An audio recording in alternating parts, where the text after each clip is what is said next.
The wheat trade has been closely watching the situation unfold in the Ukraine. On Thursday morning, Extension Ag economist Brian Williams discussed whether this tension is fading a bit as a significant market factor for wheat. What impact is the continuing tension between Russia and Ukraine having on the wheat market? Well, I think there's a lot of concern there, and from several different avenues looking at this issue there. One thing to keep in mind is that Russia and Ukraine together account for about 20% of the world's wheat exports.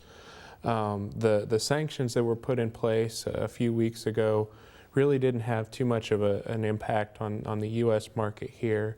But something else to think about is there were also sanctions put on the banks in Russia, and that could make it difficult for Russian producers to get loans for next year, and so it could hurt production there next year. Another thing to think about is that there's some potential for additional sanctions in the future. President Obama is meeting at a NATO summit as we speak, and there's no doubt they're discussing additional sanctions, but whether or not that's going to impact agriculture, we really don't know yet. So this situation could bring more wheat sales to the United States potentially? There's definitely that potential there.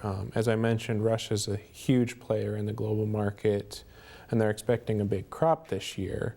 There's also concerns in the Black Sea of them being able to, both Russia and Ukraine being able to get that crop out.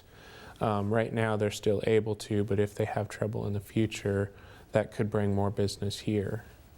As we've gotten into September, has that market kind of trended a little more south as far as the prices, or at least this week it has? Well, we saw the wheat prices come down over the course of the summer, but they kind of leveled off and even tried to rally a couple times in August. But over the last week or so, we've seen them start coming back down a little bit again. How is the U.S. dollar index playing into this market?